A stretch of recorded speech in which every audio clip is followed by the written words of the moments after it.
Good evening, ladies and gentlemen. Welcome to the program this evening. Good evening, Prof. Good evening, Sunday.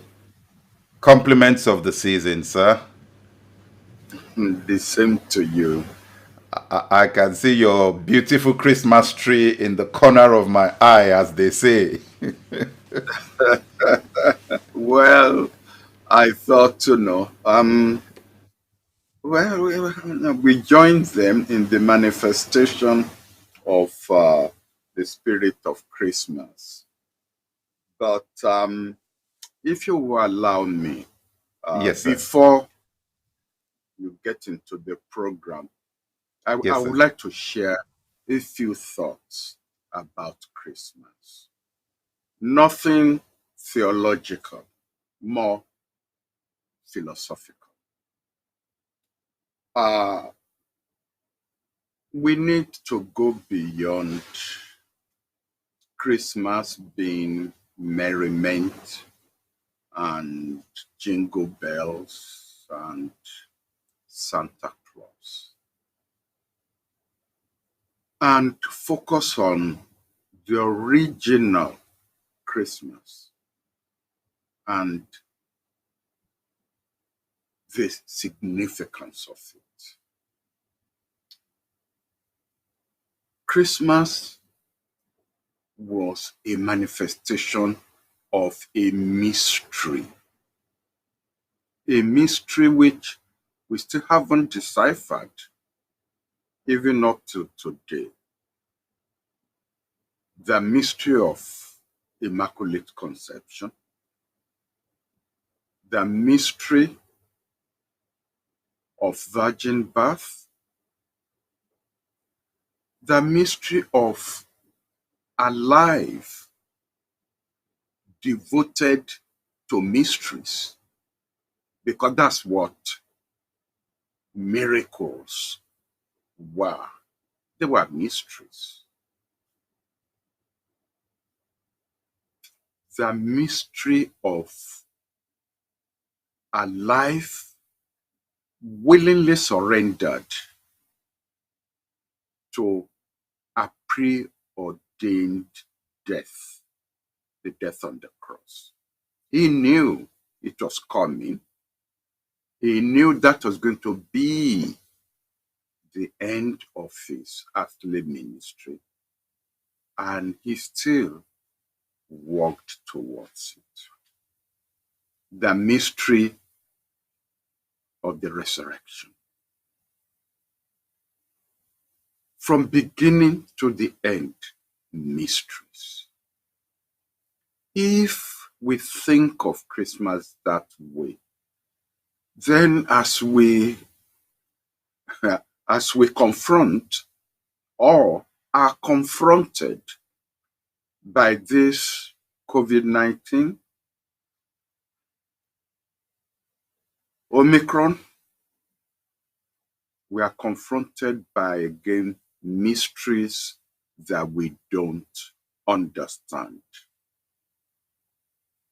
Does that make it easier for us to cope with? It should, because up to today, we are still coping with the mysteries of the original Christmas. It, it's, it's, it doesn't mean that human beings, maybe some human beings, are not going to be evil about the mystery. After all, Herod sent how many children to their death, even as the world confronted that original Christmas. And so, as we confront Omicron, COVID-19, we again have evil people who ship almost expired drugs to fellow human beings to use. And this is surprising coming from so-called Christian countries. But we will continue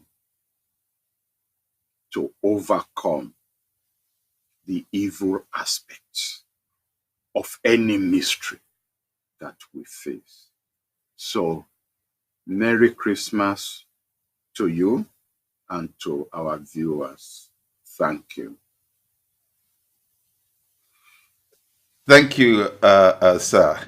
I know you said rather philosophical than theological, but after that message, it feels like I should be changing that prof and putting maybe bishop or pastor on the back of it.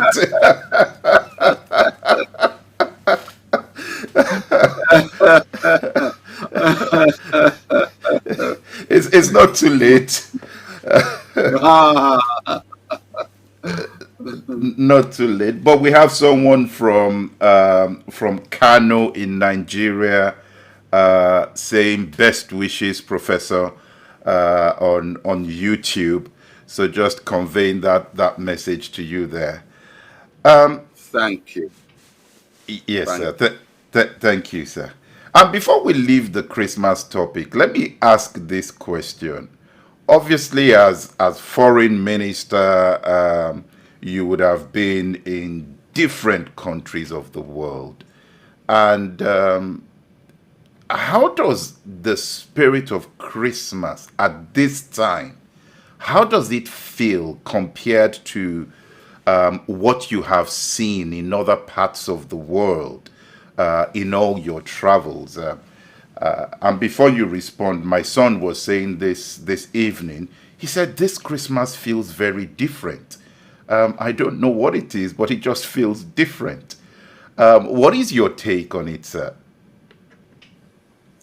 Well, one of the lessons that I learned as a foreign minister is that unfortunately, troublemakers don't have time off. The world itself does not stand still. So while some troublemakers are asleep, other troublemakers are just waking up. And if you are in the job of conflict resolution, crisis management, you then find out that while you think you've had a full day and it's time for a much needed rest, that's when your phone rings that, oh, X has just invaded Y, and you have to get involved. Given the status of Nigeria at the time when I was a foreign minister, it will not be surprising that the phone never stopped ringing, even in the middle of the night. And I must say this, I mean, times when I have the opportunity to thank him, such was the confidence of President Babangida in me as his foreign minister that he gave me a flat instruction that I shouldn't wake him up in the middle of the night on any foreign policy matter, that was my headache. That's why he put me there. And so, in fact, I think my first Christmas as a foreign minister, I spent negotiating between Mali and Burkina Faso over a border war that they were fighting. That was where I spent my first Christmas. So it's you get used to that. It wasn't irritating. It was just part of the job.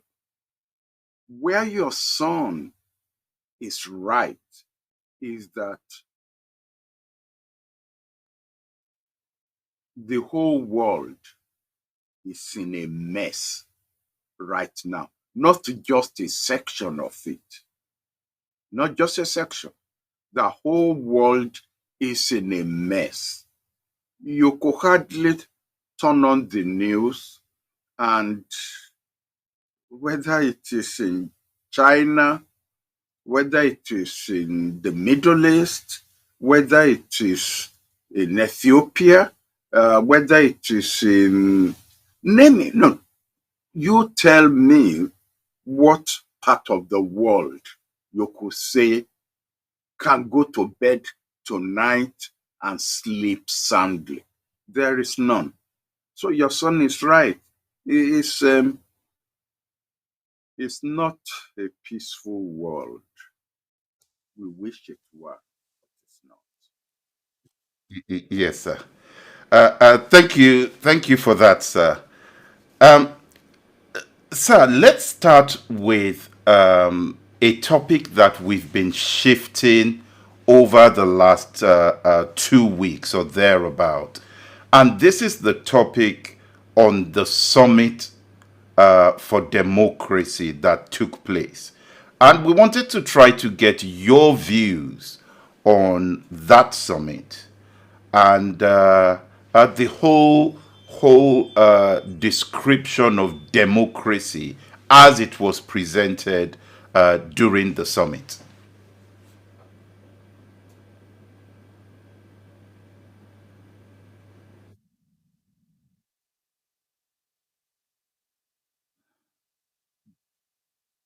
There's nothing wrong with democracy.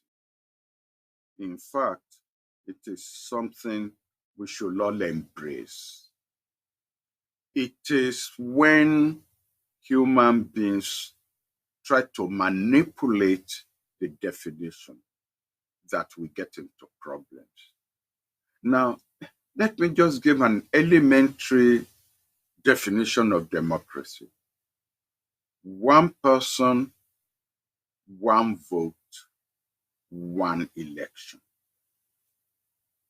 That's pure democracy. And if you are to embrace that, then it means, for the purpose of illustration, if there are four parties running for parliament, if one party gets 35% of the votes, you should get 35% of the seats in parliament. If the next party gets 25, you should get 25% of the seats. If the third party has, you get my meaning, you get my drift. And then we know people voted 35% for him, he's occupying 35% of the seats. That is pure and undiluted democracy. But don't now start calling it democracy for me when you gerrymander, you divide constituency such that one seat represents 25,000 voters, while another constituency represents 50,000 voters, and another constituency represents 150,000, and you say that's democracy. Don't pull my legs when 17 million people vote for a candidate and 12 million vote for another candidate. But because of some contraption that you call electoral college, they elect the person who has 15 million, the minority candidate. And then you call that democracy. And when purists like me protest, you say, oh, no, no, no, that is our own democracy. I think, democracy should be like the truth. There are no two versions of the truth.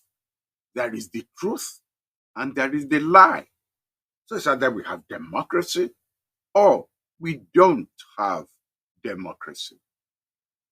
Right now, 38 states, 38 states in the United States have either passed legislation or are in the process of passing legislation that would disqualify colored, black, original, Indians voters come the next election. They've passed legislation that will empower one man to declare or interpret the wishes of the voters in a particular state or in a particular county. And you call that democracy. So in a way, why are you chasing shadows then by calling fellow Democrats to a conference when your own house is about to collapse over your head over this issue of democracy? Incidentally, and this is the nature of power, because it is something that Biden is promoting, of course, he's supposed to capture the attention of all of us. But the first female Secretary of State, I believe she was under Clinton, she actually floated this idea of a meeting of, democratic governments. And I believe, I don't know how far it went, but as soon as she left office, that was the end we had of the matter. So this is not the first time that the United States will try this, but this is the first time it's been done at the presidential level. And why it will go nowhere is because it is just being used for propaganda. Definitely, Russia is not a democracy. China is not a democracy. Saudi Arabia is not a democracy. Jordan is not a democracy. And yet, these are some of American allies. So in a way, I don't think we want to. I don't think we want to spend time deconstructing what was said at that conference and by whom. Because at the end of the day, you're just building a castle on sand.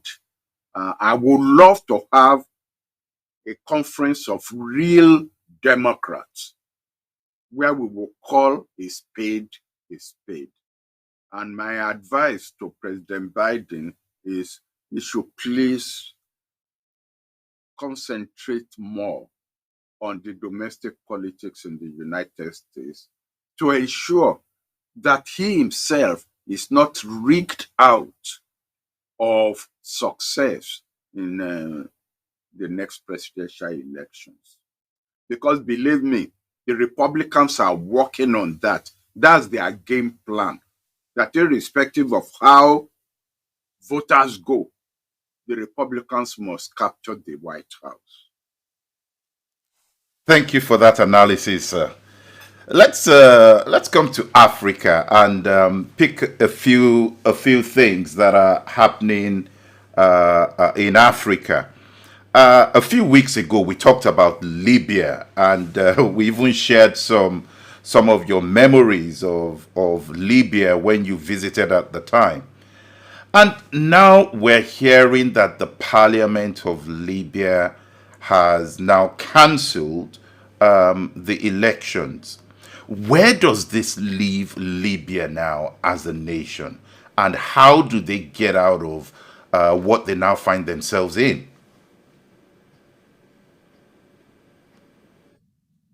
Well, if I want to be cheeky, I will ask which parliament, the one in the west or the one in the east, because there are two parliaments. There's so I mean, which one? But that, in fact, is not being cheeky. That is part of the problem. You cannot have elections if you don't have a consensus on institution, a consensus on process, and if you like, a consensus on document. There is no constitution in Libya. None. So how can you have an election? Who decides what? Two, elections don't resolve structural problems. It exacerbates it. And having elections at this time, when there is no consensus, and it's because there is no consensus that there is no one parliament, and it's